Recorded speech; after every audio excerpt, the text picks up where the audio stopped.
ವೀಕ್ಷಕರ ನಮಸ್ಕಾರ. KMF ನಂದಿನಿ ಅರ್ಪಿಸುವ ರಾಜ್ ಉತ್ಸವ ವಿಶೇಷ ಕಾರ್ಯಕ್ರಮಕ್ಕೆ ತಮ್ಮೆಲ್ಲರಿಗೂ ಆತ್ಮೀಯವಾದ ಸ್ವಾಗತ.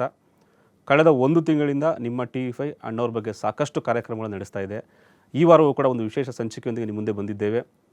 ಈ ವಾರ ಅಣ್ಣವರು ಜಾತ್ಯತೀತ ರಾಜಣ್ಣ ಅನ್ನೋ ಕಾನ್ಸೆಪ್ಟ್ ಇಟ್ಕೊಂಡು ನಿಮ್ಮ ಮುಂದೆ ಮಾತಾಡೋಕ್ಕೆ ಬಂದಿದ್ದೇವೆ. ಈ ಒಂದು ಕಾರ್ಯಕ್ರಮದಲ್ಲಿ ಸಾಕಷ್ಟು ಜನ ಅತಿಥಿಗಳು ಕೂಡ ಬಂದಿದ್ದಾರೆ. ಬೇರೆ ಬೇರೆ ಸಮುದಾಯದ ಮುಖಂಡರು ಕೂಡ ನಮ್ಮ ಜೊತೆ ಜಾಯ್ನ್ ಆಗಿದ್ದಾರೆ. ಪ್ರಮುಖವಾಗಿ ಹೇಳಬೇಕು ಅಂತಂದರೆ ಡಾಕ್ಟರ್ ರಾಜ್ಕುಮಾರ್ ಅವರು ಒಬ್ಬ ನಟನಾಗಿ ಅಲ್ಲದೆ ತಮ್ಮ ಸಿನಿಮಾಗಳ ಮೂಲಕ ಸಮಾಜಕ್ಕೆ ಕೊಟ್ಟಂತಹ ಸಂದೇಶಗಳನ್ನು ಇಟ್ಕೊಂಡು ಸಾಕಷ್ಟು ವಿಚಾರಗಳನ್ನು ಚರ್ಚೆ ಮಾಡಿದ್ದೀವಿ ಈಗಾಗಲೇ. ಈ ವಾರವೂ ಕೂಡ ಅದರ ಮುಂದುವರೆದ ಭಾಗವಾಗಿ ಒಂದಷ್ಟು ವಿಚಾರಗಳನ್ನು ಚರ್ಚೆ ಮಾಡೋದಿದೆ. ಅದಕ್ಕೆ ನಾವು ಇಟ್ಟಿರುವಂಥ ಟೈಟಲ್ ಸರ್ವ ಸಂಪನ್ನ ರಾಜಣ್ಣ, ಸರ್ವ ಸಂಪನ್ನ ನಮ್ಮ ರಾಜಣ್ಣನ ಕೊಂಡಾಡುವಂಥ ವಿಚಾರವಾಗಿ ಇವತ್ತು ನಡೆಸ್ತಾ ಇದ್ದೀವಿ. ಅತಿಥಿಗಳನ್ನ ವೆಲ್ಕಮ್ ಮಾಡುವಂಥ ಸಮಯ. ಮೊದಲನೇದಾಗಿ ಬೋವಿ ಸಮುದಾಯದ ಮುಖಂಡರಾಗಿರ್ತಕ್ಕಂಥ ರಾಮಪ್ಪ ಸರ್ ಇದ್ದಾರೆ. ಸರ್, ಕಾರ್ಯಕ್ರಮಕ್ಕೆ ಆತ್ಮೀಯವಾದ ಸ್ವಾಗತ ನಿಮಗೆ. ನಮಸ್ಕಾರ. Thank you sir. Thank you. ನಮ್ಮ ಕರೆಗೆ ಹೋಗ್ಬಿಟ್ಟು ಮೈಸೂರಿಂದ ಬಂದ್ರಿ. ತಮ್ಮ ಬ್ಯುಸಿ ಶೆಡ್ಯೂಲಲ್ಲೂ ಕೂಡ ಮತ್ತೊಮ್ಮೆ ಕಾರ್ಯಕ್ರಮಕ್ಕೆ ಸ್ವಾಗತ. ನಮಸ್ಕಾರ. ಅದೇ ರೀತಿಯಾಗಿ ದಲಿತ ಸಮುದಾಯದ ಮುಖಂಡರಾಗಿರ್ತಕ್ಕಂಥ ಡಾಕ್ಟರ್ ಮೋಹನ್ ರಾಜ್ ಅವರಿದ್ದಾರೆ. ಸರ್, ಕಾರ್ಯಕ್ರಮಕ್ಕೆ ಸ್ವಾಗತ.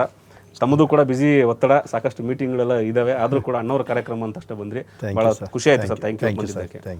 ಆ್ಯಂಡ್ ಅಣ್ಣವರು ಸಿನಿಮಾಗಳಲ್ಲಿ ಎಷ್ಟೋ ಬಾರಿ ಮುಸಲ್ಮಾನ ಪಾತ್ರಗಳನ್ನು ಮಾಡಿದ್ದಾರೆ. ಹಾಡು ಕೂಡ ಒಂದು ಸೂಪರ್ ಹಿಟ್ ಆಗಿದೆ. ಅದ್ರ ಬಗ್ಗೆ ಮಾತನಾಡ್ತಾ ಹೋಗೋಣ. ಅದ್ರ ಬಗ್ಗೆ ಮಾತನಾಡೋದಕ್ಕೆ ಸಮುದಾಯದ ಮುಖಂಡರಾಗಿರ್ತಕ್ಕಂಥ ಶರೀಫ್ ಅವರು ಇದ್ದಾರೆ ನಮಗೆ. ಸರ್, ಕಾರ್ಯಕ್ರಮಕ್ಕೆ ಆತ್ಮೀಯವಾದ ಸ್ವಾಗತ. Welcome sir. ಥ್ಯಾಂಕ್ ಯು ಬಂದಿದ್ದಕ್ಕೆ. ಎಸ್, ಇವತ್ತಿನ ಮತ್ತೊಬ್ಬರು ವಿಶೇಷ ಅತಿಥಿಗಳು ಯಮುನಾ ಮೇಡಮ್ ಅವರು, ಒಕ್ಕಲಿಗ ಸಮುದಾಯದ ಮುಖಂಡರು ಕೂಡ. ಮೇಡಮ್, ಕಾರ್ಯಕ್ರಮ ಆತ್ಮೀಯವಾದ ಸ್ವಾಗತ ನಿಮಗೆ. ಎಲ್ಲರಿಗೂ ಕೂಡ ಮತ್ತೊಮ್ಮೆ ಸ್ವಾಗತವನ್ನು ಬಯಸ್ತೇನೆ. ನಿಮ್ಮೆಲ್ಲರಿಗೂ ನಾನು ಆಗಲೇ ಹೇಳ್ತಾ ಇದ್ದೆ, ಡಾಕ್ಟರ್ ರಾಜ್ಕುಮಾರ್ ಅವರು ಸಂಬಂಧಪಟ್ಟಂತೆ ಸುಮಾರು ಕಾರ್ಯಕ್ರಮ ಮಾಡ್ತಾ ಇದ್ದೀವಿ. ಎಲ್ಲರೂ ಕೂಡ ಅದ್ಭುತ ಅಂತಲೇ ಹೇಳ್ತಿದ್ದಾರೆ. ಎಲ್ಲರೂ ಕೂಡ ಪ್ರಶಂಸೆ ಕೊಡ್ತಾ ಇದ್ದಾರೆ. ನನ್ನ ಸೋಷಿಯಲ್ ಮೀಡಿಯಾದಲ್ಲೇ ತಾನಾಗೆ ಫಾಲೋವರ್ಸ್ ಜಾಸ್ತಿ ಆಗ್ತಿದ್ದಾರೆ. ನನಗೆ ಗೊತ್ತಿಲ್ಲ ಅದು ಹೇಗಾಯಿತು ಏನು ಅಂತೇಳಿ. ಎಲ್ಲೋ ಒಂದು ಕಡೆ ಅಣ್ಣವರು ಒಂದು ಆಶೀರ್ವಾದ ಮಾಡಿದ್ದಾರೆ, ಮಾಡಿ ಇದೊಂದು ಕಾರ್ಯಕ್ರಮ ನಾನು ಇರ್ತೀನಿ ಅಂತೇಳಿ. ಸೊ ಅದು ಇವತ್ತಿಗೆ ಆಲ್ಮೋಸ್ಟ್ 9-10 ಎಪಿಸೋಡ್ವರೆಗೂ ಬಂದಿದ್ದೀವಿ. ಇವತ್ತಿನ ಕಾನ್ಸೆಪ್ಟ್ ನಾನು ಹೇಳಿದೆ ನಿಮಗಾಗಲೇ, ಜಾತ್ಯತೀತ ರಾಜಣ್ಣ ಅಂತೇಳಿ. ಅಣ್ಣವರು ಯಾವ ಕುಲಕ್ಕೂ ಯಾವ ಜಾತಿಗೂ ಸೀಮಿತರಾದವರಲ್ಲ. ಕಲೆ ಮೂಲಕ, ನಟನೆ ಮೂಲಕ ಇಡೀ ಭಾರತೀಯ ಚಿತ್ರರಂಗಕ್ಕೆ, ಇಡೀ ಕರ್ನಾಟಕ ಚಿತ್ರರಂಗಕ್ಕೆ ಸಾಕಷ್ಟು ಕೊಡುಗೆಗಳನ್ನ ಕೊಡ್ತಾ ಹೋಗಿದ್ದಾರೆ. ಸೊ ಇದ್ರ ಬಗ್ಗೆ ಮಾತನಾಡೋದಕ್ಕೆ ಮೊದಲನೇದಾಗಿ ನಾನು ಸರ್ ರಾಮಪ್ಪ ನಿಮಗೆ ಹೇಳ್ತೀನಿ.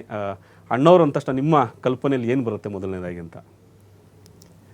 ಅಣ್ಣವರು ಅಂತಂದರೆ ವಿಶೇಷವಾಗಿರ್ತಕ್ಕಂಥ ಕರ್ನಾಟಕ ರಾಜ್ಯದ ಸಾಮ್ರಾಟ ಅಂತ ನಾನು ಕರಿತೀನಿ.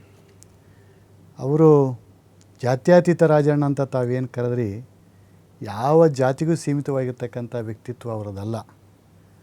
ಬಹುಶಃ ಅವರು ಎಲ್ಲ ಕರ್ನಾಟಕದ ಆಚೆಗೂ ಕೂಡ ಭಾಳಷ್ಟು ಪ್ರಬುದ್ಧಮಾನರಾಗಿ ಅವರ ನೀಡಿರ್ತಕ್ಕಂಥ ಏನು ಕನ್ನಡ ಚಿತ್ರರಂಗಕ್ಕೆ ಕೊಡುಗೆಗಳಿದೆ, ಅದು ಅವರ ಜೀವಂತವಾಗಿ ಇಲ್ಲದಿದ್ದರೂ ಕೂಡ ಅವರ ಸಾಧನೆ ಮತ್ತು ವ್ಯಕ್ತಿತ್ವ ಸಂಪೂರ್ಣವಾಗಿ ಪ್ರತಿಯೊಬ್ಬ ಕನ್ನಡಿಗನ ನರನಾಡಿಗಳಲ್ಲೂ ಕೂಡ ಇವತ್ತಿಗೂ ಕೂಡ ಹರಿದಾಡ್ತದೆ ಅಂತಕ್ಕಂಥದ್ದು ನನ್ನ ಒಂದು ಭಾವನೆ. ಅಂಥ ಅಣ್ಣವರ ಬಗ್ಗೆ ಮಾತನಾಡಲಿಕ್ಕೆ ತಾವು ನನಗೆ ಕರೆದಿರ್ತಕ್ಕಂಥದ್ದಕ್ಕೆ ನನಗೆ ತುಂಬ ವಿಶೇಷವಾಗಿರ್ತಕ್ಕಂಥ ಸಂತೋಷ ಮತ್ತು ಅಭಿಮಾನಪೂರ್ವಕವಾಗಿ ನಿಮ್ಮ TV ಚಾನಲ್ಗೆ ಬಂದಿದ್ದೆ ನಾನು. Thank you sir. ನಿಜಕ್ಕೂ ಅದು ನಮ್ಮದೇನಿಲ್ಲ ಸರ್. ಅಣ್ಣವ್ರ ಆಶೀರ್ವಾದ ಆಗಲೇ ಹೇಳ್ದಂಗೆ ಆಯಿತು ಮಾಡಿ ಅಂತ ಎಲ್ರಿಗೂ ಸಿಗಲ್ಲ ಈಗ ಅವಕಾಶಗಳು. ಅದು ಏನೋ ಅದೊಂಥರ ಇರಬೇಕು. ಅವು ಆಶೀರ್ವಾದ ಎಲ್ಲ ಇದ್ದರೆ ಆಗೋಕ್ಕೆ ಸಾಧ್ಯ. ಮೋಹನ್ ರಾಜ್ ಸರ್, ನೀವು ಅಣ್ಣವ್ರ ಜೊತೆ ಸಾಕಷ್ಟು ಒಡನಾಟ ಇಟ್ಕೊಂಡಿದ್ದಂಥವ್ರು, ಸಾಕಷ್ಟು ಹೋರಾಟಗಳಲ್ಲಿ ಭಾಗಿಯಾಗಿದ್ದಂಥವ್ರು. ಇವತ್ತಿನ ಕಾರ್ಯಕ್ರಮದಲ್ಲಿ ನಿಮ್ಮ ಮೊದಲನ ಮಾತು ಅಂದರೆ ಅಣ್ಣವ್ರನ್ನ ನೀವು ಈ ರೀತಿಯಾಗಿ ವಿಶ್ಲೇಷಣೆ ಮಾಡ್ತೀನಿ ಅನ್ನೋದಾದರೆ? ಮೊದಲಿಗೆ TV5 ಚಾನಲ್ ಅವರಿಗೆ ಧನ್ಯವಾದಗಳು. Thank you sir. ಯಾಕಂದರೆ ಇಂಥ ಒಂದು ಅವಕಾಶವನ್ನು ಕಲ್ಪಿಸ್ಕೊಟ್ಟಿದ್ದಾರೆ ಅಂತ. ನಾನು ರಾಜಣ್ಣವರು ನಮ್ಮ ಮಧ್ಯೆ ಇಲ್ಲ ಅಂತ ಭಾವಿಸೋದಿಲ್ಲ. ಅವ್ರು ನಮ್ಮೊಟ್ಟಿಗೆ ಇದ್ದಾರೆ ಅಂತ ಅಂದ್ಕೊಂಡಿದ್ದೀನಿ. ಅದಕ್ಕೊಂದು ಉದಾಹರಣೆ ಹೇಳ್ಬೇಕಂದ್ರೆ, ನಮ್ಮ ಡಾಲಿ ಧನಂಜಯ ಅವರ ಅಜ್ಜಿ ಇದ್ರಂತೆ ಹಾಸನದಲ್ಲಿ ಒಂದು ಹಳ್ಳಿ. ವಯಸ್ಸಾಗಿರ್ತದೆ. ಆ ಅಮ್ಮ ಒಂದು 3 ದಿವಸ ಕಾಣೆ ಆಗೋಗ್ಬಿಟ್ಟಿರ್ತಾರೆ. ಇವರು ಎಲ್ಲ ಕಡೆ ಹುಡುಕಿ ಎಲ್ಲೋದ್ರು ನನ್ನ ಮಗ, ನಮ್ಮ ಅಜ್ಜಿ ಎಲ್ಲೋದ್ರು ಅಂತ ಹುಡುಕ್ತಾ ಇರ್ತಾರಂತೆ. ಕಡೆಗೆ 3 ದಿವಸ ಆದಮೇಲೆ ಕಂಪ್ಲೇಂಟ್ ಕೊಡೋಣ ಅಂತೇಳಿ ಇವರೆಲ್ಲ ತಯಾರಿ ಮಾಡ್ಕೊಳ್ತಾ ಇರ್ಬೇಕಾದ್ರೆ ಅಜ್ಜಿ ವಾಪಸ್ ಬರ್ತಾಳಂತೆ. ಅವ್ರಿಗೆ ತುಂಬ ಮನೆಯಲ್ಲಿ ಸಿಟ್ಟು, ಹೇಳಿದೆ ಎಲ್ಲೋಗಿದ್ದೆ ನೀನು, ವಯಸ್ಸು ಬೇರೆ ಆಗಿದ್ದೆ ಅಂದರೆ, ಇಲ್ಲಪ್ಪ ನಾನು ರಾಜಣ್ಣ ಹತ್ರ ಹೋಗಿದ್ದೆ. ರಾಜಣ್ಣ ಸತ್ತು ಸುಮಾರು ವರ್ಷಗಳಾಯ್ತಲ್ಲ, ಈಗ ಎಲ್ಲಿದ್ದಾರೆ, ಎಲ್ಲಂತ ಹೋಗಿದ್ದೆ. ಅವ್ರು ಸತ್ತಿಲ್ಲ.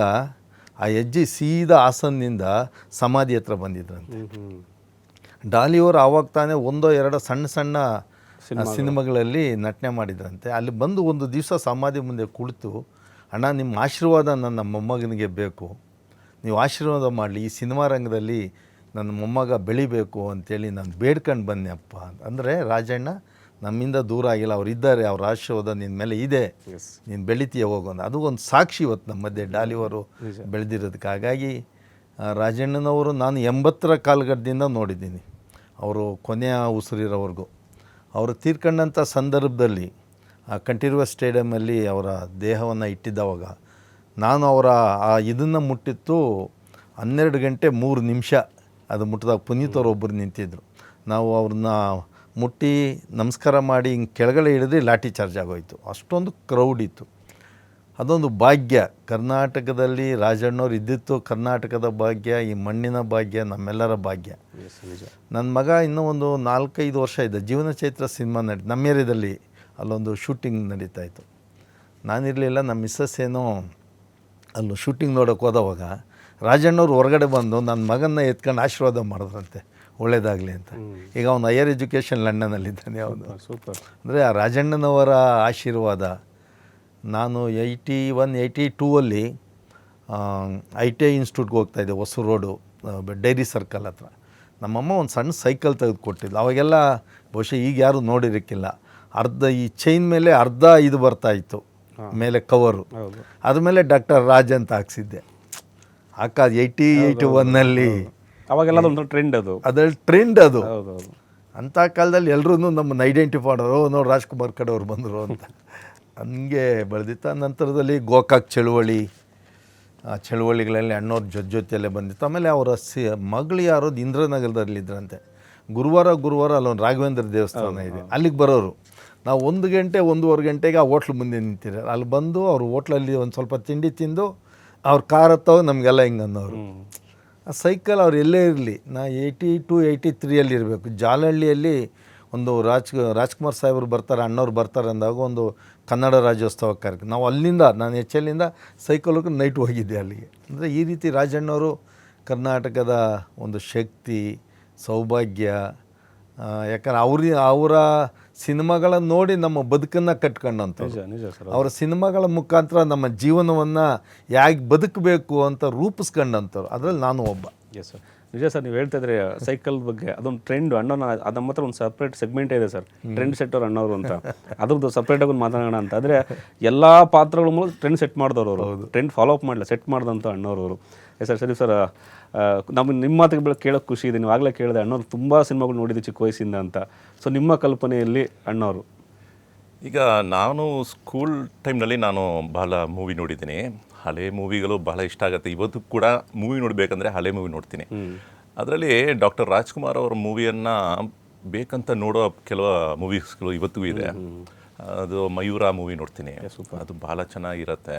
ಮತ್ತು ಅಲ್ಲಿ ಬರೋತಕ್ಕಂಥ ಹಾಡುಗಳು ಅಂದರೆ ಅದು ಹೆಂಗಿರುತ್ತೆ, ಅವರು ವಾಯ್ಸ್ ಕೇಳೋಕ್ಕೆ ಭಾಳ ಚೆನ್ನಾಗಿರುತ್ತೆ. ಆ್ಯಂಡ್ ಇಮೋಷ್ನಲ್ ಅಟ್ಯಾಚ್ಮೆಂಟ್ ಇದೆ ನೋಡಿ. ಆ ಟೈಮ್ನಲ್ಲಿ ಏನಂದರೆ ಇವಾಗ ಇರುವ ಪರಿಸ್ಥಿತಿನೇ ಬೇರೆ, ಬಟ್ ಆ ಟೈಮ್ನಲ್ಲಿ ನಾವು ಮೂವೀಸ್ ನೋಡುವಾಗ ಟೋಟಲ್ ಇನ್ವಾಲ್ವ್ಮೆಂಟ್ ಆಗ್ತಿದ್ವಿ.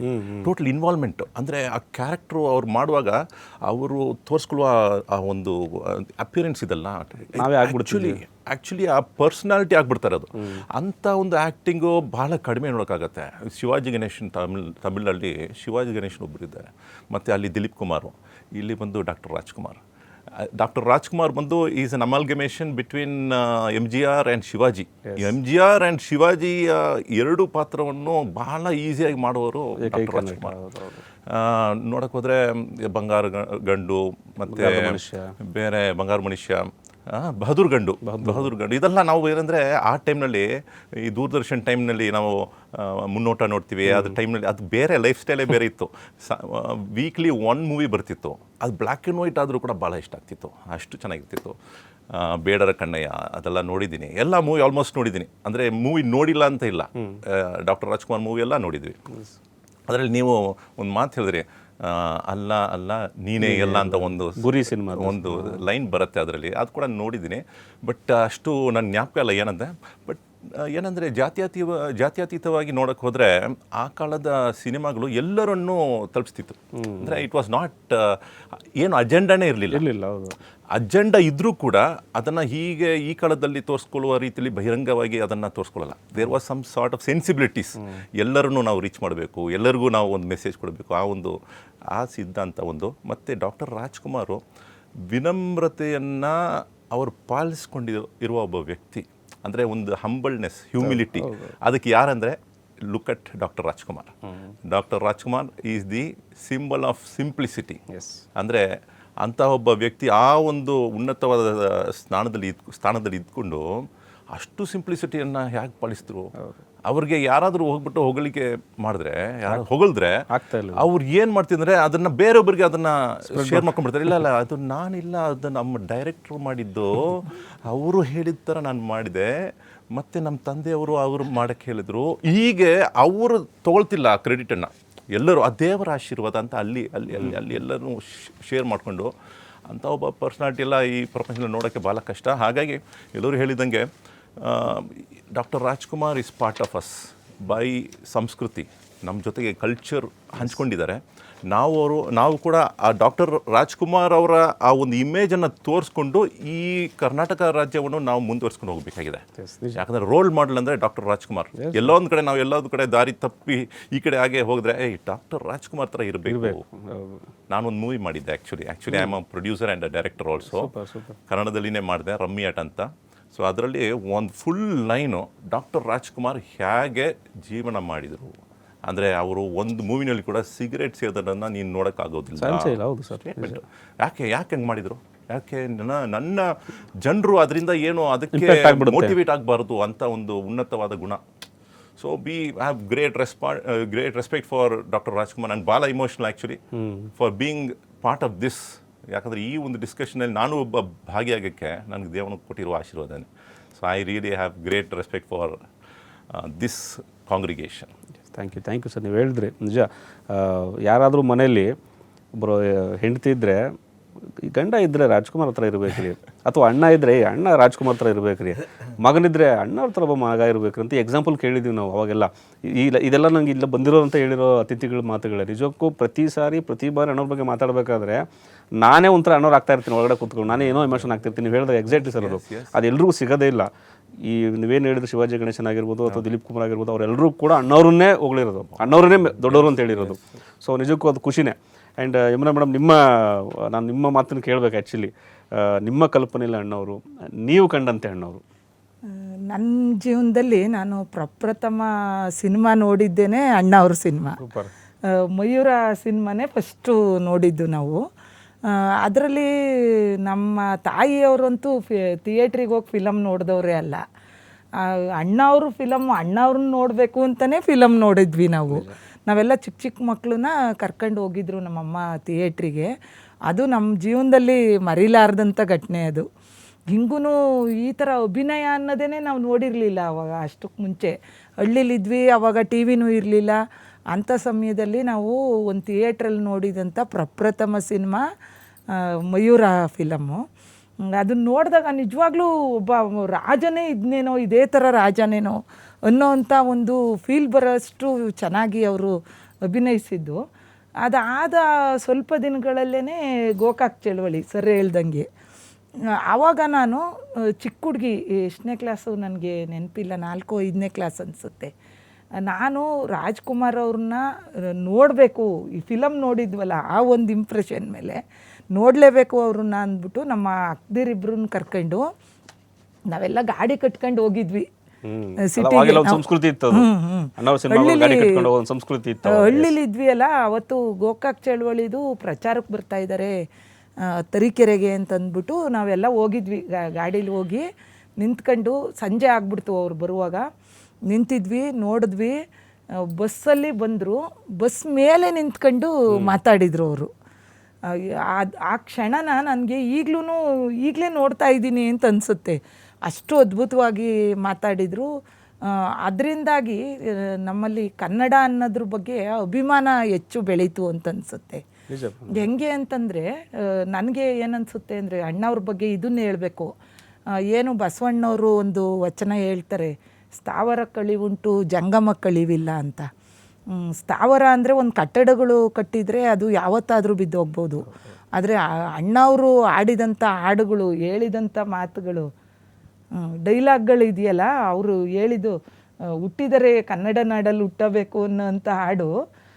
ಇದು ಎಷ್ಟು ವರ್ಷ ಆದ್ರೂ ಅಳಿಸೋಗದೆ ಇರೋವಂಥ ಹಾಡು ಅಂತೇಳಿ ನನಗನ್ಸುತ್ತೆ. ಎಲ್ಲಾ ಕಾಲಕ್ಕೂ ಸರ್ವಕಾಲಕ್ಕೂ ನಮ್ಮ ಮಕ್ಕಳು ಕಾಲಕ್ಕೂ ಅದೇನು ಅದ್ರ ಕ್ರೇಜು ಕಮ್ಮಿ ಆಗಲ್ಲ ಅಂತ. ಕನ್ನಡದ ರಾಷ್ಟ್ರಗೀತೆ ಆಗ್ಬಿಟ್ಟಿದೆ ಇದು. ಹೌದೌದು ಹೌದು. ಹುಟ್ಟಿದರೆ ಕನ್ನಡ ಆಮೇಲೆ ಭಾಷೆ ಅನ್ನೋದು ಒಂದು ಏನು ನಾವು ತಾಯಿನ ನಾವು ನೋಡ್ತೀವಿ, ತಾಯಿ ಬಗ್ಗೆ ನಮ್ಗೆ ಎಷ್ಟು ಗೌರವ ಇರುತ್ತೋ ಅದೇ ಥರ ಮಾತೃಭಾಷೆ